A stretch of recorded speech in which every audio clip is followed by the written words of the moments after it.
Ça y est, week-end de rugby, week-end du tournoi destination. 1 an d'attente, c'est beaucoup trop long. L'hiver était intenable. J'étais impatient de voir enfin la compétition, la plus grande compétition de rugby, honnêtement, si on se regarde dans les yeux, le tournoi destination.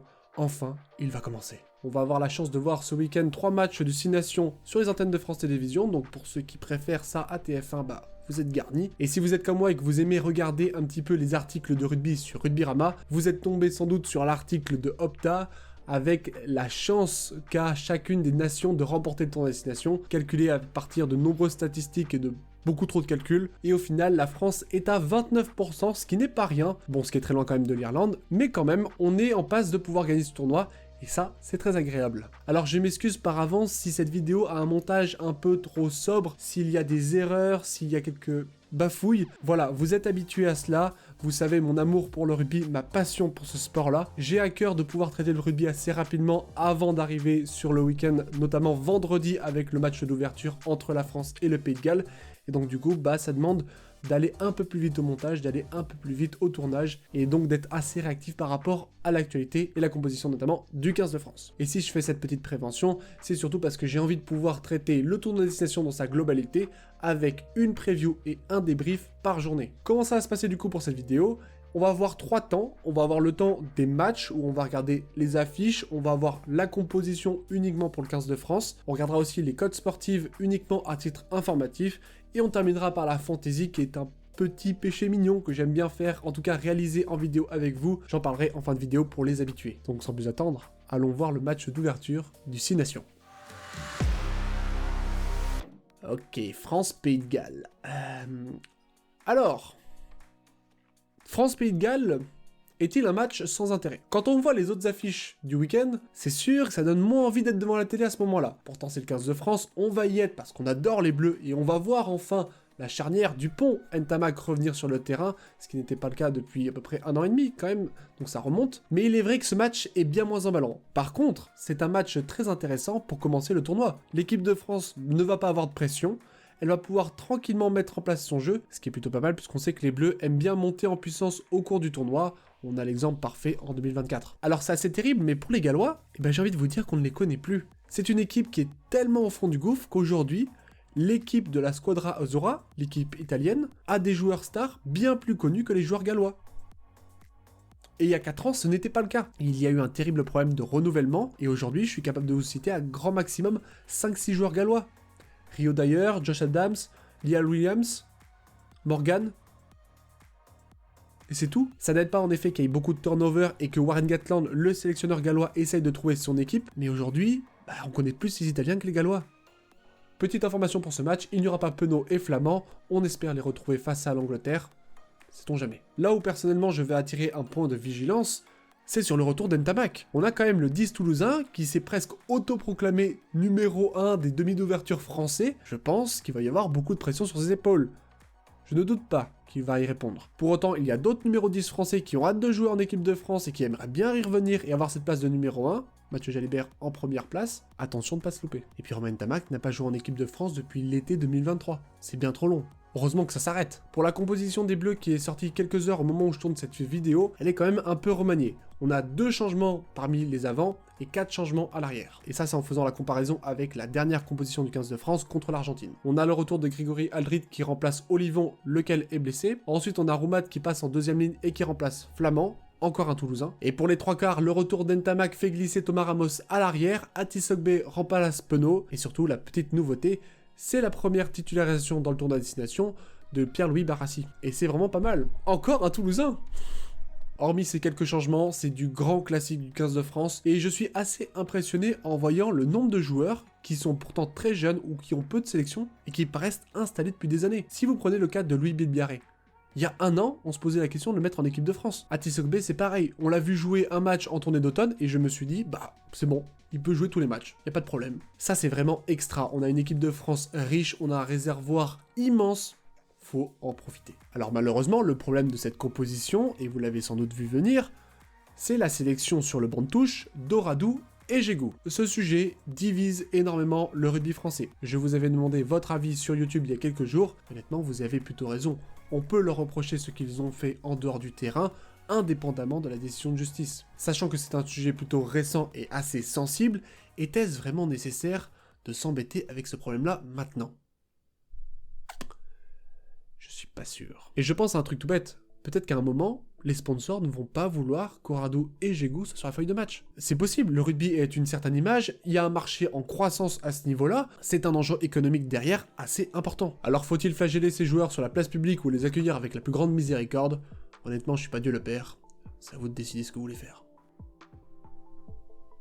C'est dommage de se mettre dans cette situation-là alors qu'on a envie de parler juste de rugby, quoi. Bon, ceci étant, pour le 15 de France, le match sera réussi uniquement pour moi s'il y a une victoire bonifiée, c'est le Pays de Galles. C'est pas leur faire de tort de dire que c'est la plus faible équipe de ce tournoi-là, c'est comme ça. Et bah du coup, il va falloir mettre 40 points, il va falloir mettre des essais, il va falloir prendre 5 points, un maximum d'avance sur les autres équipes, notamment s'il y a une égalité à la fin, et donc il va y avoir le goal average à prendre en compte. Pour le Pays de Galles, évidemment, il faut se reconstruire, mais gagner contre l'équipe de France me semble complètement impossible, donc j'estimerais qu'ils auront réussi leur match s'ils opposent un peu de résistance, et dans le meilleur des cas, s'ils font un bonus défensif contre les Bleus. Ce qui honnêtement sera une petite catastrophe pour nous. Alors pour être très sincère avec vous, j'ai très peu préparé ce match-là. Tout ce que je peux vous dire, c'est que l'Écosse peut asseoir son statut de favori. Bah oui, s'il y a une large victoire contre les Italiens et que les Écossais sont rassurants alors qu'ils ont perdu certains joueurs stars comme Tupolotu, ils vont mettre forcément la pression contre l'Irlande qui va venir chez eux une semaine après. Du coup, l'Écosse est dans la même situation que la France.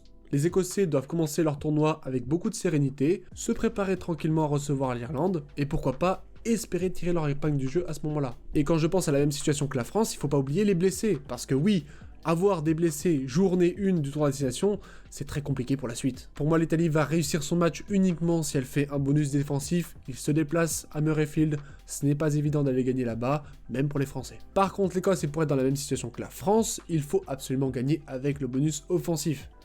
Si vous voulez être favori du tournoi, bah faut nous le montrer. Le match entre l'Écosse et l'Italie se tiendra de mémoire à 15h30 je crois le samedi après-midi, donc ce sera très sympa de regarder ça tranquillement dans son week-end pour bien se reposer.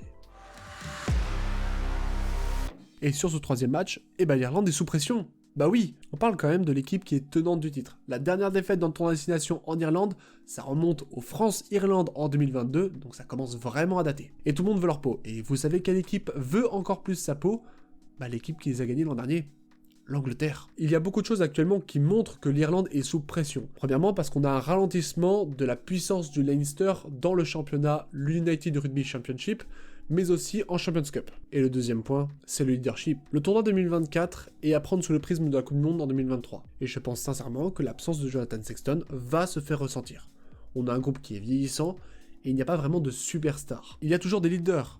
Doris, Van der Flier, Lowe, Keenan, Bundee Aki. Mais vous mettrez qui comme joueur en tant que superstar? Sans doute Bundee Aki. C'est possible. Mais c'est pas forcément sûr. Et puis par rapport à Sexton, ça reste beaucoup moins impactant. Au niveau figuré, hein, pas au niveau littéral. Parce que prendre Bundee Aki par rapport à Sexton, c'est plutôt... Et en face, il y a qui? Il y a Marcus Smith. C'est le visage du rugby anglais à l'heure actuelle. C'est la coqueluche. C'est celui que tout le monde veut voir. Donc l'Irlande est vraiment sous pression. Et je pense que ce match va être très serré. Pas forcément avec beaucoup de jeux. Peut-être qu'on aura un score à la fin avec un 19-17. Ce qui n'est pas vraiment flamboyant. Mais ce sera sans doute un match très serré. Et honnêtement, la première équipe qui fera une erreur et qui se retrouvera en infériorité numérique va perdre le match. Alors pour l'Irlande, réussir ce match veut dire une victoire quoi qu'il arrive, pas forcément modifiée mais en tout cas gagner contre les Anglais parce que ce n'est pas simple de jouer contre eux. Et pour l'Angleterre, j'ai hésité à savoir si j'attendais d'eux une égalité ou alors une défaite avec un point de bonus défensif et finalement j'ai tranché et je partirai sur un match réussi de l'Angleterre avec une défaite point de bonus défensif mais un score réduit non pas à 7 points mais à 3 points. Toujours dans cette optique de goal average en fin de tournoi. En tout cas, ce match sera l'affiche la plus alléchante du week-end et il faudra absolument être là à 17h45 le samedi après-midi pour clôturer cette première journée. Si on s'en tient à la preview que j'avais fait, j'avais pronostiqué une victoire de la France, une victoire de l'Angleterre en Irlande et une victoire de l'Écosse. On va voir ce qui va se passer. Honnêtement, tout est possible dans le rugby moderne. Pour ce qui est des cotes des paris sportifs, la France et l'Écosse sont très largement devant par rapport au Pays de Galles et l'Italie. Quand même plus de chances que l'Italie gagne contre l'Écosse que le Pays de Galles gagne contre la France. Et le match le plus serré est entre l'Irlande et l'Angleterre. Voilà, ça varie un petit peu selon les sites. Sachez que j'utilise uniquement les cotes sportives à titre informatif. Elles sont valables au moment où je tourne cette vidéo, donc c'est-à-dire le mercredi après-midi avant le week-end. ce qui peut évoluer par la suite. Et puis surtout, il y a de vrais dangers au jeu d'argent, vous le savez très bien, vous êtes sans doute habitué à certaines autres chaînes qui peuvent en parler, donc soyez précautionneux. Et enfin, on termine sur la fantasy, j'adore ce jeu. Voilà, soyons clairs, j'adore ce jeu gratuit, vous avez un lien vers la ligue Marcel Pagagnol si vous le désirez dans la description, et je crois même en commentaire épinglé d'une autre vidéo, donc profitez-en. Il y a beaucoup de passionnés qui vont là-bas, c'est génial, vraiment c'est sans prise de tête, et puis ça permet aussi de suivre certains joueurs, mettre l'accent sur certains matchs, voir aussi qu'est-ce qui est intéressant en termes de statistiques, et ça, on est plutôt bien loti là-bas. Donc vraiment, allez-y, venez y jeter un coup d'œil, on sait jamais. Quel est le but de la fantasy, me diriez-vous? C'est tout simplement de faire le plus de points, vous sélectionnez certains joueurs, et en fonction des résultats dans la vraie vie, ils gagnent plus ou moins de points. Et il y a tout un règlement qui explique le nombre de points qui est servi en fonction des différentes actions. Petite note pour vous les habitués, le règlement a aussi changé, il y a notamment les interceptions en touche maintenant qui rapportent des points, ce qui n'était pas le cas l'an dernier. Il y a aussi plus l'accent sur revaloriser en tout cas les avants, donc l'essai d'un avant marque plus de points que l'essai d'un arrière, ça c'est à avoir en tête. Donc je vous attendrai avec impatience pour regarder chaque journée, j'essaierai de faire des posts sur la chaîne dans l'onglet communauté, donc si vous voulez le voir c'est très sympa aussi. Et puis voilà, profitez du rugby avant tout, profitez du tour d'assignation qui va arriver, profitez de sa première journée, en tout cas mot d'ordre, profitez. Alors je sais que cette preview était sans doute un peu rapide, je vais essayer de m'améliorer sur les prochaines semaines, ne vous en faites pas. Et puis sur ce, portez-vous bien et n'oubliez pas, allez les bleus!